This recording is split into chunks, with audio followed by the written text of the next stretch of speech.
Oh, Canada.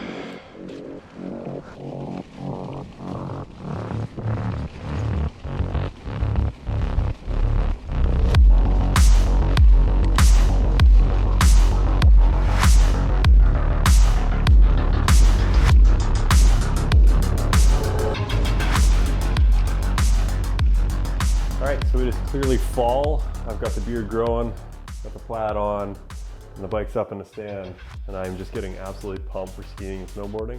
But that being said, fall is one of the best times to get out riding, right? You don't have that dry, dusty, hot weather. You have kind of cooler weather, better moisture in the ground, much tackier dirt a lot of the time. And the big thing right now is getting this bike kind of ready and inspected for winter so that I don't have to worry about it as much in the spring.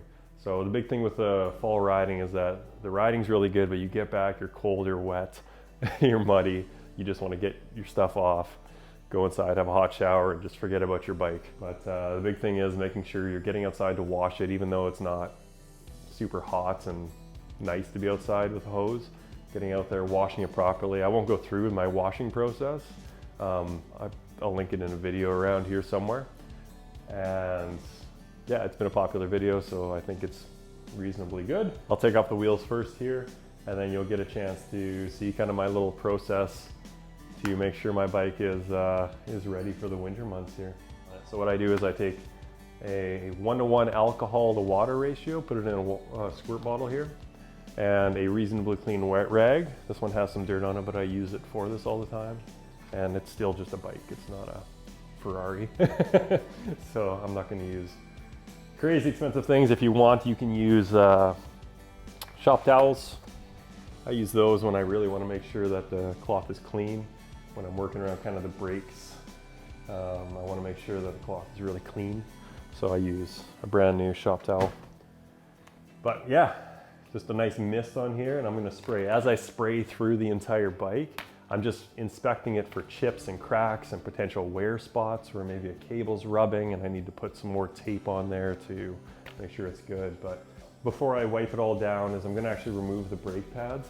Even though the alcohol and water doesn't affect it that much, it's still a liquid, so if there's any dirt and things up in the fans or the top of the brake pads here, it could drop some little things in there. So it's always just good to remove that when you can. So I'm going to remove the brake pads right now.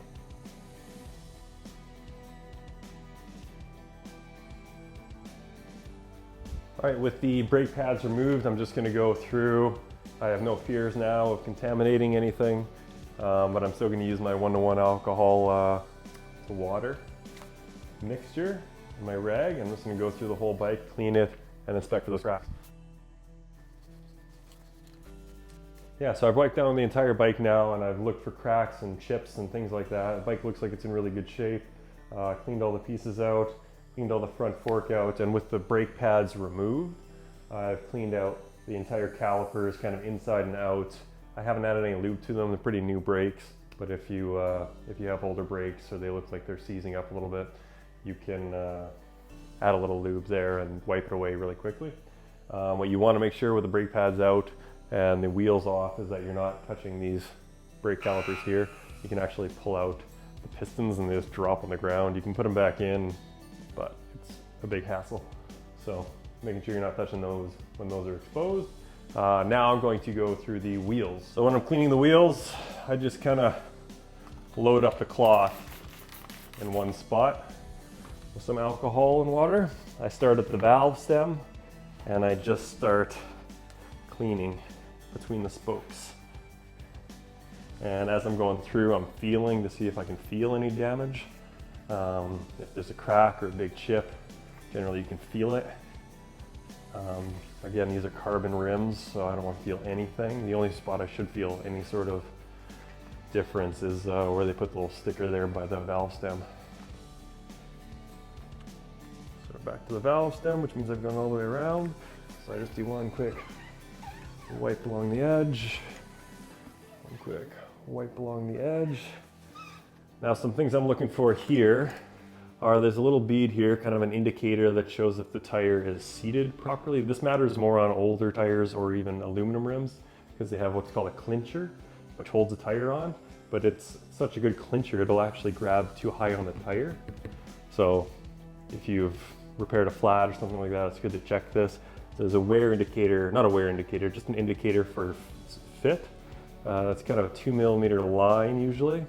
It goes all the way around, so it should be consistent. It might not be exactly 2mm, but it should be consistent on both sides. That'll tell you that the tire is seated properly on the wheel. So that's what I'm looking for, just making sure that's good. These new rims or wheels are so much better because they actually have just a vertical edge here. It's not the clincher, which freaked me out the first time I saw it. I thought they were just gonna blow off, but apparently it works. So these sit a lot nicer on these tubeless tires, but old clinchers, you're gonna wanna make sure that's all the way around. If it's not, you just pump up your tire more, and it should pop into it up to like a 40 or maybe even a 50, depending on what the max is of your tire, and it'll kind of pop into place. If it doesn't, you go down to like a 10 PSI and you just kind of work it until it looks like it's going to go in. You try going up to it. If that still doesn't work, you can add soapy water. Being careful about all this too, but soapy water on the rim when it's low PSI and then pumping it up, sometimes that lubricates it to pop into those spots. So do what you can, but make sure it's like that. Otherwise you're going to have a tire that's not seated properly, and that just affects everything about it and gives you a higher chance of pinch flats or it popping out in the field. You just don't want to have that, right? So the last thing I'm going to check on the wheels here, starting at the valve stem, is I'm just going to go around feeling the spoke tension. So it should be even. You're not going to know what the best spoke tension feel is. There's a measuring tool for it. Usually it's kind of a mil or two of movement, but that depends on the size of wheel and stuff too. Longer spokes are going to have maybe a little more give than the shorter ones, right? But you go around until you get back to the valve stem there. I'm just feeling for if one's really tight or one's really loose. That's a dead giveaway that might be out of true. So I'm back at the valve stem, means I'm done. So that's good. Checking the rotor here to make sure it's not moving. I'll check those bolts later. And yeah, it's just a general inspection. Looking at the cassette here, seeing if there's anything like what's called shark finning. So there's the gears I use most are kind of in the center here. So those are the ones that shark fin kind of first. It looks like I'm starting to maybe get some, but I've checked the chain. It's not too late for that. But that's how I go through the wheel. And before I put on the wheels, I'm gonna grease up the through axles. So I just put just a little bit of grease on them. Just helps them not seize up in there, right? So before I put the wheels back on, I've got to put the brake pads back in.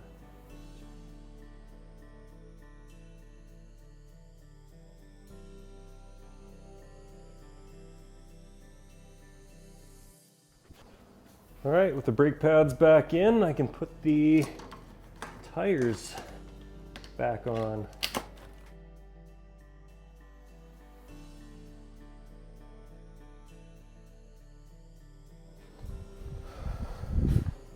All right, so even the bolts for the water bottle cage, I'm just putting a tiny bit of grease on the threads so that, yeah, they don't seize up in there. If any moisture does drip down there, which is very possible considering it's a water bottle cage. All right, so now that the bike's back together, I'm gonna do two last things, and they're gonna involve this little lubricant, which could also be chain lube. It's just easier with a little straw here. Most bike shops will have this guy now. Basically, it's the same thing. Might be a little less viscous, a little less thick, just to get into those small, little tight cram places to lubricate, like in the derailleur on the rear or the front if you have it. And then this is the stanchion oil. This is really greasy stuff, but it's really good for all the stanchions, keeps the seals kind of lubricated and cleans out some of that dust if you have some in there from like the really dry summer we had here. Kind of cleans that out of there. So I'm going to cycle this through and I'm going to put this through. So yeah, I'll do that to the drivetrain, then we're all done.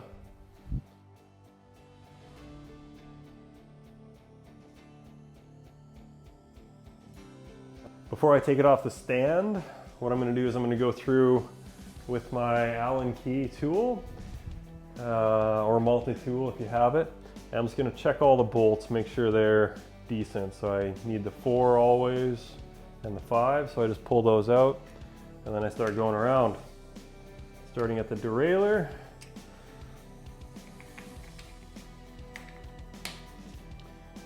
If they're snug, you don't want to over snug them. If you tighten them a little more every time you do it, you're going to snap a bolt eventually. If they're snug, they're good.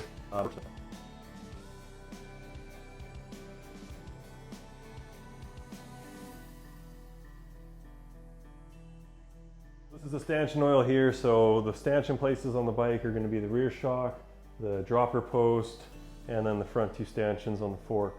So what you need to do is you just need to put a little bit on the stanchion. So we'll do this one first. It just takes a little bit on both sides. It's really not much. And then you're going to want to rub it in with your hand a little bit, just to get down there. Keep a rag on you because you're going to want that to clean it up after. And then you're just going to want to cycle it through. Put it down, up, down, up. I know it's a slow dropper post, but I've tried loosening it and then it just drops into the seat tube. So this is as fast as it goes. Perfect, so I've cycled it a few times. Got my clean rag here and I wiped it down so that no dust and dirt can accumulate on it. Perfect. So I'm gonna do the same thing for the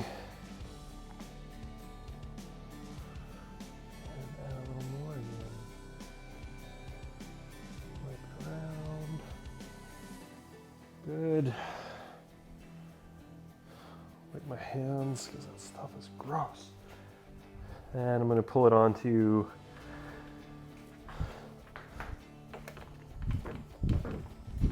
this is mostly for the seals other than the actual stanchion. If you wanted to get the whole way down, you let the air out. This is good enough for me. Wipe it clean.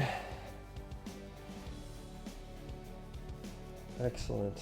You can actually see a little bit of dirt and grime that's coming off it from inside the seals, which is amazing. And I don't know how that magic works. Put a little on the fork. Same thing, if you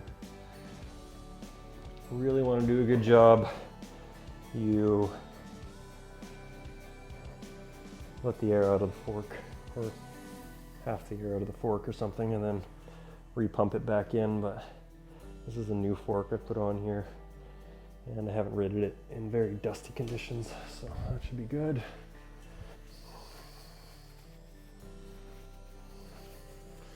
And cycle it through.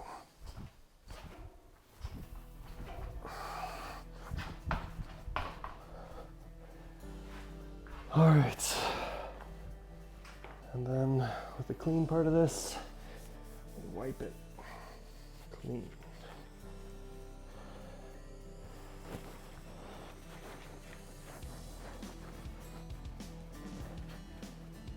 All right, so now the bike is ready for winter storage and I am super confident that it will be ready for my next ride. So on my next ride, all I'm going to be doing is same thing I normally do.